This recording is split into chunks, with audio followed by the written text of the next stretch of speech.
guys, my name is McKinnon and this is Aidan. And we're here to talk about neurofibromatosis. Aidan, what is neurofibromatosis? I'm glad you asked. Neurofibromatosis is a genetic disorder in which tumors grow on nerves throughout your body. I have NF2. And I have NF1. And we also have two guests with us today.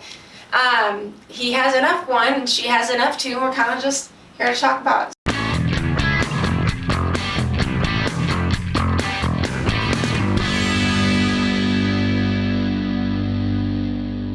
So Dan, why don't you start us off and tell us a little about yourself? As McKinnon said, I have NF1, and I was classified or diagnosed with having NF1 when I was 10 and a half months old because I have one of the more unique things called pseudarthrosis. And with pseudarthrosis, what happens is whenever I grow too much, my tibia bows, and if I grow too much, it'll break.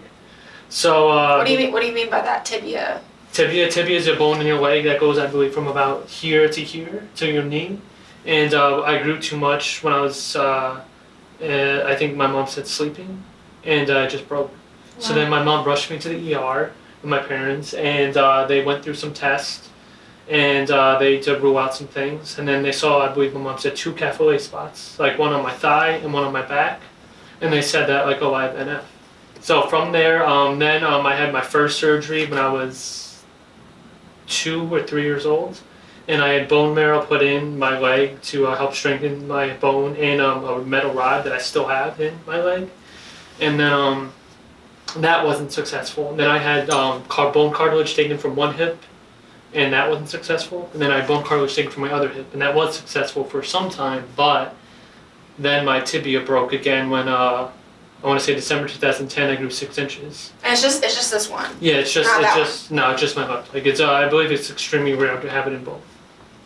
And then my biggest surgery I've ever had was March 8, 2011, where I had something called an external Wizard fixator put on my leg. So it was like 3 halos and 10 pins going in my leg. Oh, and God. I had that for 8 months. And I graduated middle school with that and started high school with it. And then my final surgery, May 8, 2012, I had a surgery to stop the growth in my right leg to see if my left leg would catch up. Because my doctor said I was almost done growing. So I figured since I'm almost done growing, I might as well. But I still have a bit of a leg length discrepancy. It's about 1 3/4 inches right now. How is walking like through all those surgeries? It's okay. I've gotten so used to it being in New York now. I track my steps, and I think last year I walked 640 miles. I tracked. Wow. Quite a bit. And since I've gotten so used to it, I remember in high school I could barely do a mile. And now I easily walk like 3 to 4 miles every day. So I just get so used to it. And but it does get very annoying at points walking too much because I have a callus that's on the right side of my left ankle. What about without your shoes? Because like, can you put your leg up for the camera so you see how?